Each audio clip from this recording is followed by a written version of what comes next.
Remue ménage. Remue ménage.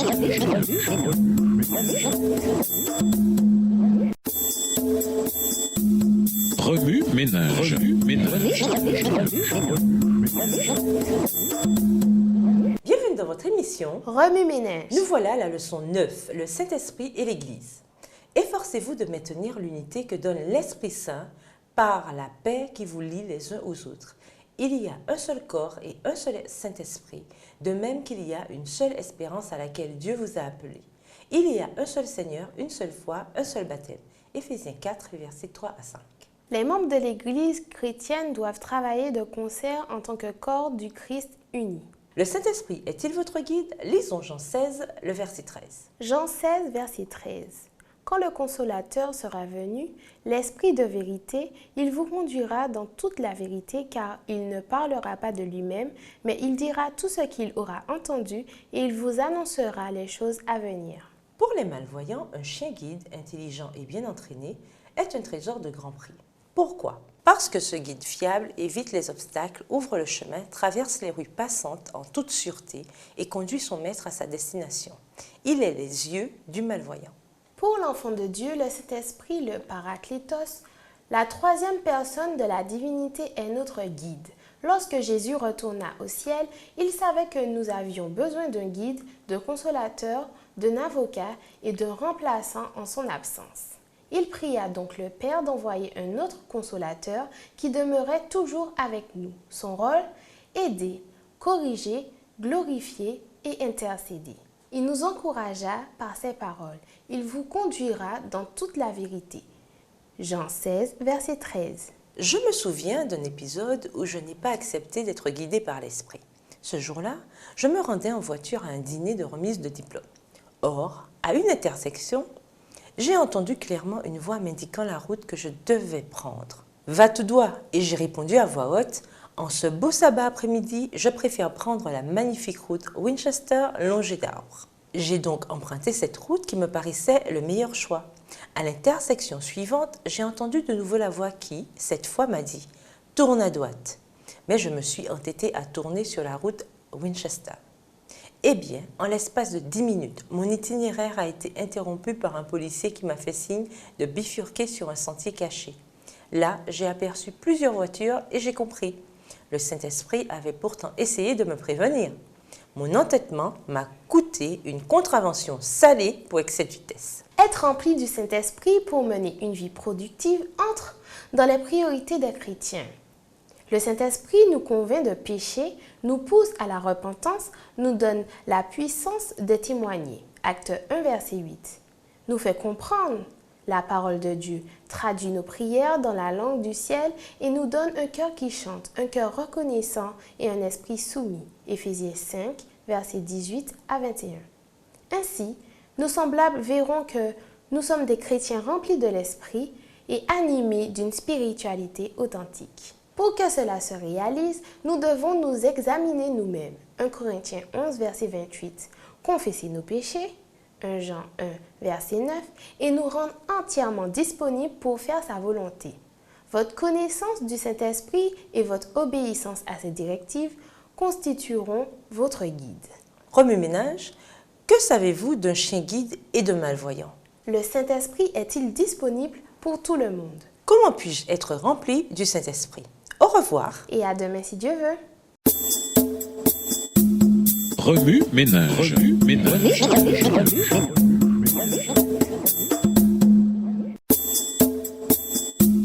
Remue ménage.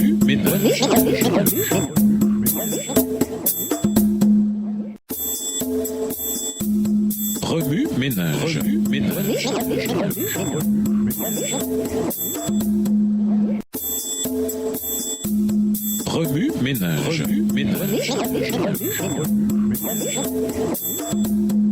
Bienvenue dans votre émission Remue ménage. Étude du dimanche.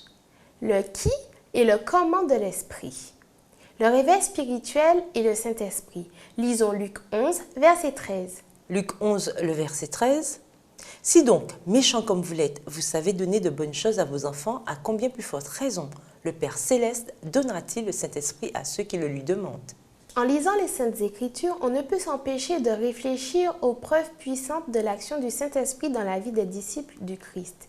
Lorsque nous lisons le récit de la Pentecôte et l'impact du Saint-Esprit sur la vie des disciples, notre cœur est rempli d'enthousiasme. La Bible dit dans Actes 2, versets 1 à 4, « Quand le jour de la Pentecôte arriva, les croyants étaient réunis tous ensemble au même endroit. Tout à coup, un bruit vint du ciel, comme si un vent violent se mettait à souffler, et il remplit toute la maison où ils étaient assis. Ils virent alors apparaître des langues pareilles à des flammes de feu. Elles se séparèrent et elles se posèrent une à une sur chacun d'eux. Ils furent tous remplis du Saint-Esprit et se mirent à parler en d'autres langues, selon ce que l'Esprit leur donnait d'exprimer. Des milliers de personnes donnèrent leur cœur à Jésus en ce jour-là. Le récit de ce réveil spirituel en une seule journée a de quoi enthousiasmer. Imaginez, si nous avions cette sorte de réveil spirituel et de conversion, combien notre monde serait différent et combien rapidement Jésus pourrait revenir. Le don du Saint-Esprit est-il encore pertinent aujourd'hui? Lisons Jean 16, verset 13. Jean 16, verset 13, « Quand le Consolateur sera venu, l'Esprit de vérité, il vous conduira dans toute la vérité, car il ne parlera pas de lui-même, mais il dira tout ce qu'il aura entendu et il vous annoncera les choses à venir. » Dans le cours de notre vie chargée du XXIe siècle, je me suis souvent demandé si le Saint-Esprit est aussi pertinent dans la vie des êtres humains qu'ils soient sauvés ou pas. En réponse à l'honnête personne qui s'interroge, la Bible présente le Saint-Esprit comme étant la troisième personne de la divinité, laquelle inclut aussi Dieu le Père et Jésus le Fils. Le Saint-Esprit est par conséquent un compagnon essentiel de chaque croyant et la garantie et le moyen par lequel nous persévérons jusqu'au ciel. Conséquemment, nous avons besoin du Saint-Esprit pour les raisons suivantes. Premièrement, il nous convainc de pécher. Jean 16, les versets 7 à 11. L'Esprit nous dirige pour que nous fassions la différence entre le bien et le mal. Deuxièmement, il est le consolateur promis. Jean 15, verset 26, qui nous a été envoyé pour nous aider chaque jour de notre vie. Troisièmement, il nous enseigne et nous révèle la volonté de Dieu par l'étude des Saintes Écritures. Jean 14, verset 26. Nous avons besoin de lui pour comprendre les choses profondes de Dieu, car c'est spirituellement qu'on discerne les choses spirituelles. Quatrièmement, le Saint-Esprit nous rappelle constamment que nous sommes les enfants de Dieu à tout jamais, bien que des expériences adverses puissent parfois nous décourager et nous amener à douter de l'amour de Dieu pour nous. Éphésiens 1, verset 13. Cinquièmement, il nous transforme à la ressemblance de Jésus. 2 Corinthiens 3, le verset 18, au moyen de la sanctification. Sixièmement, il nous prépare, nous équipe et nous rend aptes à servir. Acte 1, verset 8, ainsi que 1 Corinthiens 12, verset 4 à 11. Cette puissance pour faire sa volonté nous vient de Dieu. Le fruit de l'esprit, pomme ou orange? Lisons Galates 5, les versets 22 et 23. Galates 5, versets 22 à 23. Mais le fruit de l'esprit, c'est l'amour, la joie, la paix, la patience, la bonté, la bénignité, la fidélité, la douceur, la tempérance. La loi n'est pas contre ces choses. Une fois, j'ai vu une image magnifique décrivant le fruit de l'esprit. C'était un grand sapin décoré avec des découpages de plusieurs fruits. Pommes, oranges, mangue, poire, cerises, cantaloupe, goyave, pêche, mûre, tous représentant le fruit de l'esprit. L'amour, la joie, la paix, la patience, la bienveillance, la bonté, la fidélité, la douceur, la maîtrise de soi. Et alors, une question m'est venue immédiatement en tête. Le fruit de l'esprit ressemble-t-il davantage à une pomme juteuse et délicieuse à souhait dans laquelle nous mordons avec plaisir, bouchée après bouchée, ou davantage à une orange dont nous nous régalons, une section à la fois? Remarquez que Galates 5, les versets 22 et 23 déclarent ce que le fruit de l'esprit est. Ceci implique qu'il y a un fruit produit dans la vie de celui qui se consacre au Christ, ce qui entraîne les grâces découlant de l'œuvre du Saint-Esprit dans notre vie. Telle est la preuve de la présence de Jésus dans notre vie et dans nos interactions avec tous ceux que nous rencontrons. Le don du Saint-Esprit. Demandez et vous recevrez. Lisons Luc 11, verset 13.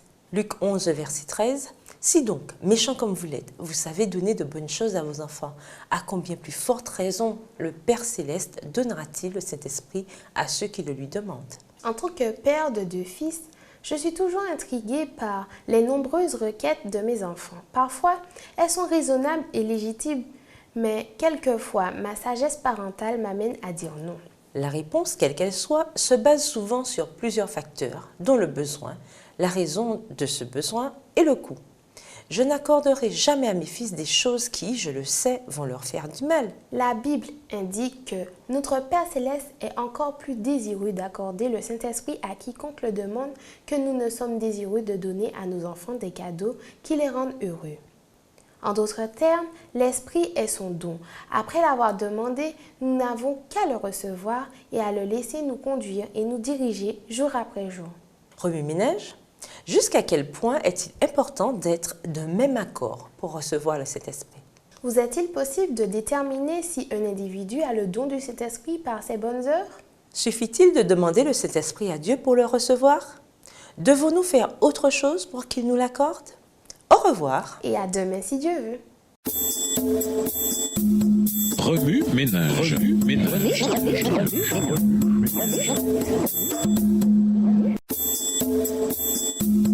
Remue-ménage.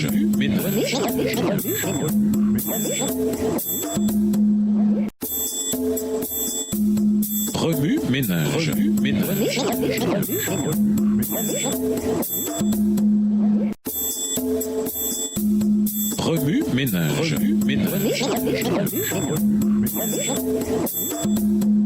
Bienvenue dans votre émission. Remue-ménage. Nous voilà à la leçon de lundi. Qui prie beaucoup, reçoit beaucoup. Lisons Acte 2, le verset 38. Acte 2, verset 38.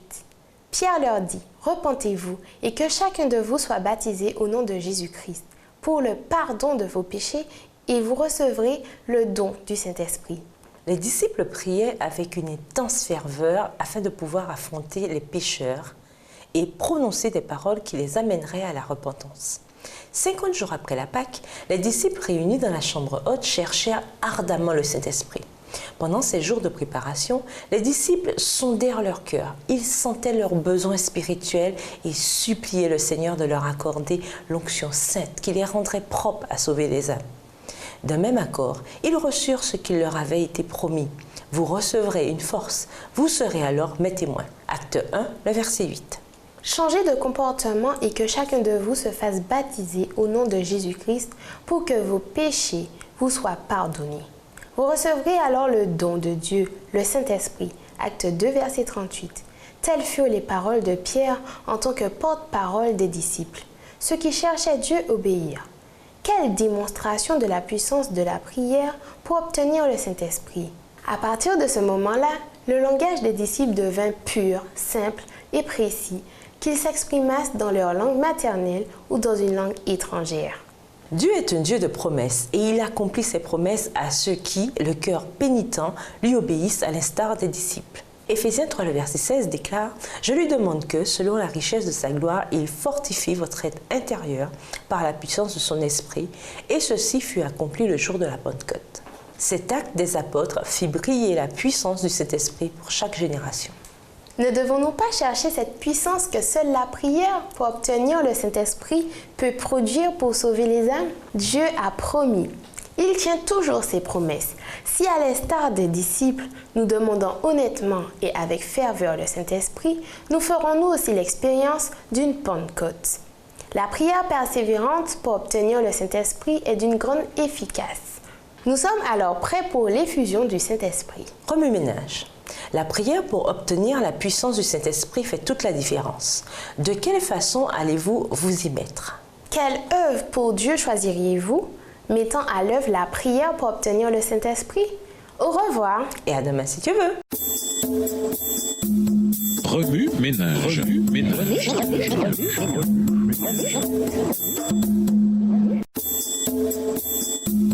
Remue-ménage. Remue-ménage.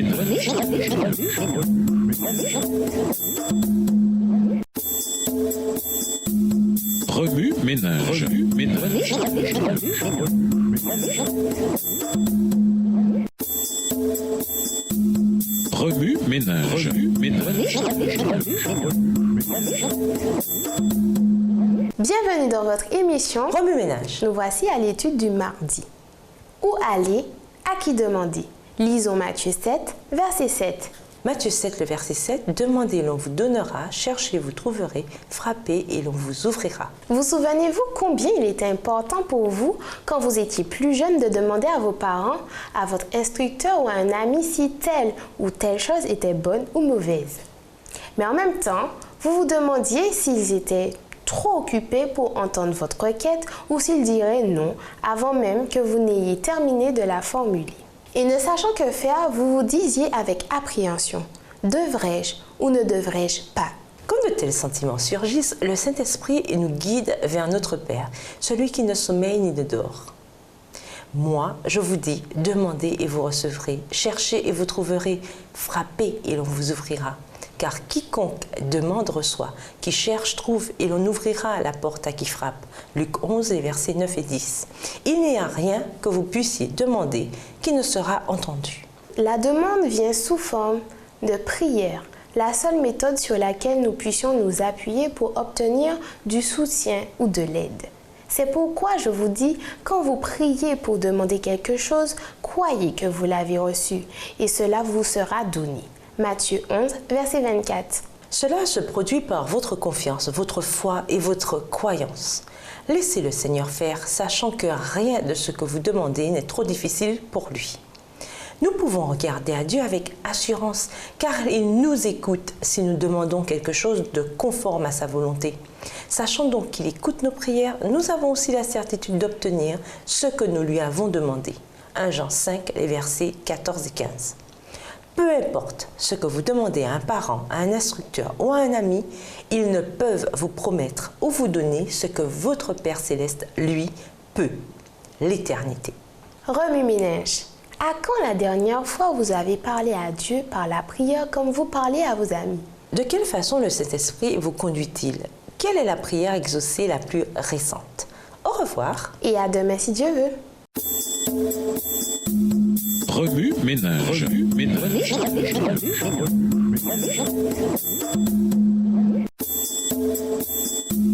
Remue ménage. Remue ménage.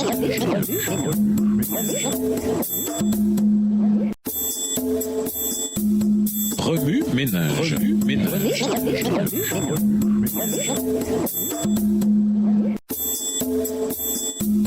Remue ménage. Remue ménage. Bienvenue dans votre émission Remue-ménage. Nous voilà à la leçon de mercredi. Voir l'invisible. Lisons Jean 16, les versets 13 et 14. Jean 16, versets 13 et 14. Quand le Consolateur sera venu, l'Esprit de vérité, il vous conduira dans toute la vérité. Car il ne parlera pas de lui-même, mais il dira tout ce qu'il aura entendu et il vous annoncera les choses à venir. Il me glorifiera parce qu'il prendra de ce qui est à moi et vous l'annoncera. Je me souviens du jour où j'ai reçu mes nouvelles lunettes. Tandis que je rentrais du travail, les panneaux publicitaires me semblaient être en 3D. Les mots sur les panneaux de circulation et les plaques de rue semblaient me dire « par ici ». Je me demande bien comment je suis arrivée à survivre jusqu'ici sans lunettes. Ainsi en est-il quand on reçoit le Saint-Esprit. La clarté est cruciale pour les chrétiens. C'est pour cela que Jésus a confié à son esprit la mission de débarrasser les enfants de leur déficience visuelle. Sachant combien ses disciples auraient besoin après son départ de soutien et de direction, Jésus leur promit de ne pas les laisser orphelins. Mais comment était-ce possible? Il allait les quitter. Il leur enverrait le Consolateur, le Saint-Esprit. Ceci est indiqué très clairement dans les Écritures. Quand viendra l'Esprit de vérité, il vous conduira dans toute la vérité. Il dira tout ce qu'il aura entendu et vous annoncera ce qui doit arriver. Il recevra de ce qui est à moi et vous l'annoncera. Jean 16, versets 13 et 14. Il les exhorta ensuite en ces termes, « Ne soyez pas si inquiets. » Il savait qu'ils s'inquiéteraient de leur survie et de leur capacité d'annoncer son retour. Connaissant leur insécurité, il promit de leur envoyer le Saint-Esprit, lequel les guiderait et les doterait d'une vision spirituelle 20 sur 20. Mais comment peut-on acquérir cette vision parfaite que Dieu nous fournit généreusement? Voici quelques étapes à cet égard. Premièrement, repentez-vous. Remettez à Dieu vos comportements passés. Acte 2, verset 38. Deuxièmement, soumettez-vous à lui en mettant votre foi et votre confiance en Christ. Vous lui donnez le contrôle de votre vie. Galates 3, le verset 26. Troisièmement, engagez-vous. Suivez les directives du Saint-Esprit. Jean 16, verset 13. Quatrièmement, consolidez la volonté de Dieu dans votre vie. Pour cela, vous devez sonder les Écritures. Jérémie 29, le verset 11. Cinquièmement, témoignez. Dites aux autres ce que l'Esprit de Dieu a fait dans votre vie. Acte 8, verset 25. Remue-ménage. Quel est votre témoignage à l'égard du Saint-Esprit et de votre spiritualité? Comment le Saint-Esprit peut-il utiliser vos sentiments de repentance, vos larmes occasionnées par le remords et vos épreuves amères pour vous aider à y voir plus clair? Auparavant, vous étiez aveugle, mais maintenant, vous voyez. Qu'est-ce que cela signifie pour vous? Au revoir. Et à demain si Dieu veut. Remue-ménage. Remue-ménage.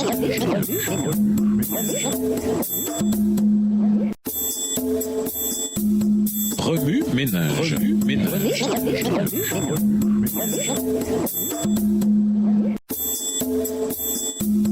Remue-ménage. Remue-ménage.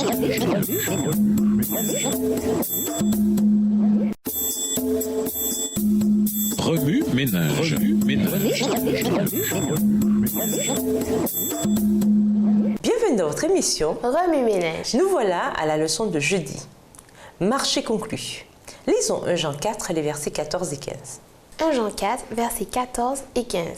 Et nous avons vu et nous attestons que le Père a envoyé le Fils comme sauveur du monde. Celui qui confessera que Jésus est le Fils de Dieu, Dieu demeure en lui et lui en Dieu. C'est votre jour de chance. Vous venez d'acheter votre nouveau cellulaire et avez signé la déclaration suivante. Cet achat constitue une entente entre l'acheteur et le vendeur. Votre produit peut être échangé contre un nouveau téléphone, peu importe la condition, le modèle, le manufacturier, l'endroit, l'heure ou le marchand. C'est garanti. Vous souriez tandis que le caissier vous tend la facture de la vente parce que c'est autorisé par le directeur de AT&T. Dire que nombre de vos amis ont seulement 3 mois de garantie pour des téléphones remis à neuf. Avec exubérance, vous sortez du magasin. 3 années plus tard, un skateur fonce directement sur vous tandis que vous traversez une rue passante. Vos sacs, votre cellulaire et votre fierté se retrouvent sur le ciment. Ça y est, vous êtes blessé. Et pour comble de malheur, une voiture roule sur votre cellulaire qui est tombé dans la rue. Heureusement qu'il est garanti, vous dites-vous. Sachant cela, vous réclamerez sans hésiter un nouveau téléphone à AT&T. Ce sera un échange sans question, sans histoire. Eh bien, votre Dieu vous propose lui aussi un marché extraordinaire. Il dit « Déchargez-vous sur moi de tous vos soucis ». 1 Pierre 5, verset 7. Quoi, dites-vous? Qui fait ça? Quelqu'un qui s'intéresse à vous. Alors si ce marché est aussi formidable, pourquoi nous chargeons-nous de ce fardeau? Croyez-moi, ce n'est vraiment pas nécessaire. Un refrain dit « Pourquoi s'inquiéter quand on peut prier ?» Oui, nous avons la prière, l'outil par excellence pour communiquer avec Dieu, notre ami. Par la prière, le Saint-Esprit traduit nos besoins à Dieu pour que nous soyons déchargés de notre fardeau. Et en plus, c'est gratuit. gratuit. Dieu s'engage à fond quand il fait des promesses. Dans une publicité télévisée, un perroquet se balance dans sa cage en criant « Je n'en peux plus, je n'en peux plus, pas un jour de plus, un peu jour de plus ». Peu après, un homme complètement découragé entre dans la pièce. Il secoue la tête en murmurant « Je n'en peux plus, pas un jour de plus, pas un jour de plus ». Amusant, non? Eh bien, à vous maintenant, quand les choses vont mal dans votre vie, vers qui vous tournez-vous? Le Saint-Esprit a-t-il un plan pour vous? Absolument. Quand vous avez le moral à zéro, peut-il vous consoler? Évidemment. Lorsque vous n'êtes pas sûr de la décision à prendre, vous aide-t-il? Assurément. Et quand vous êtes en colère, déprimé, seul, c'est oui, oui et oui. Il vous aidera en tout temps. Il n'y a qu'à vous brancher sur lui. C'est garanti, c'est un marché conclu. Remue-ménage. Au cours de la semaine passée, vous est-il arrivé d'être pris de panique? Avez-vous cru que Dieu vous aiderait vraiment? Discutez de cela avec un ami proche. Le Saint-Esprit vous semble-t-il réel? Sinon, que pouvez-vous faire pour changer cela? Au revoir. Et à demain si tu veux. Remue ménage. Remue ménage.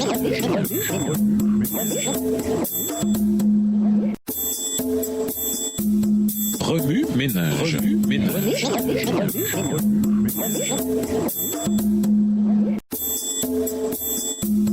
Remue ménage. Remue ménage.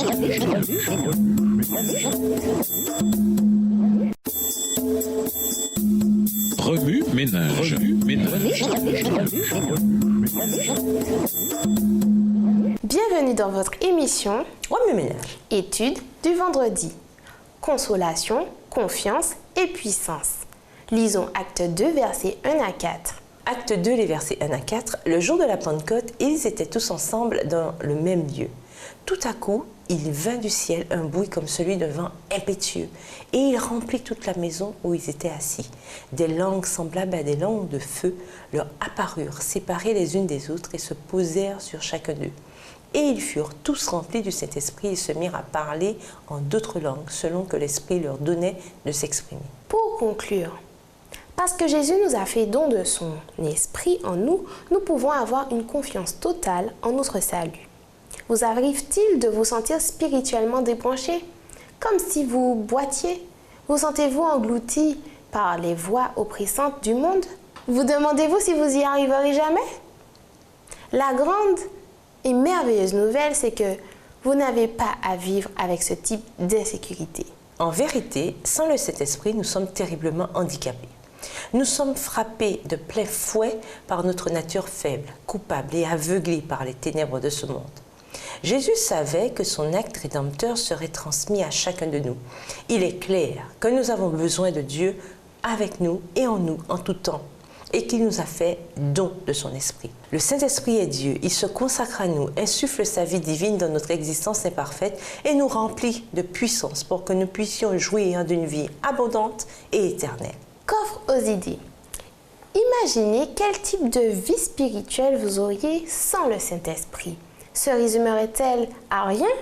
Faites la liste des moyens par lesquels le Saint-Esprit rend la vie chrétienne possible. Quelle est la longueur de votre liste maintenant? Faites un tableau de comparaison en 2 colonnes, l'une intitulée « Avant la Pentecôte » et l'autre « Après la Pentecôte ». Inscrivez dans chacune d'elles les compréhensions, actions et attitudes des disciples au sujet du Christ et du royaume de Dieu. Organisez et dirigez une table ronde dans votre église dont votre pasteur et d'autres dirigeants feront partie au sujet du Saint-Esprit et de la vie de l'église. Discutez des points de votre tableau de comparaison ci-dessus, de ce à quoi ressemble l'Église moderne et de quelle façon elle travaille avec la puissance que le Saint-Esprit lui accorde. Demandez au Saint-Esprit de vous raviver, de raviver votre Église. Ouvrez-vous à son action et permettez-lui de vous renouveler, de vous remplir de puissance et de vous donner une nouvelle perspective dans votre marche spirituelle. Faites une promenade dans la nature. Observez la façon dont toutes choses sont touchées par le vent et d'autres éléments invisibles qui leur confèrent leur beauté. Méditez sur la façon dont le Saint-Esprit, bien qu'invisible, agit dans votre vie et votre Église. Au moyen de votre support artistique préféré, illustrez le Saint-Esprit à l'œuvre dans votre vie ou dans votre Église. Partagez votre œuvre avec les participants de votre classe et encouragez-les à exposer la leur aux autres membres d'Église. À partir de la leçon de cette semaine, partagez avec les participants de votre classe votre verset biblique préféré sur le Saint-Esprit. Expliquez-leur pourquoi il a une signification spéciale pour vous. Pour aller plus loin, nous vous invitons à lire Éphésiens 2, les versets 18, 20 à 22, ainsi que 1 Pierre 2, versets 6 et 7. Et le livre intitulé Forgotten God, Reversing Our Tragic Neglect of the Holy Spirit, Dieu oublié, remédier à notre négligence du Saint-Esprit, écrit par Francis Chan. Au revoir. Et à demain si Dieu veut. Remue ménage. Remue ménage.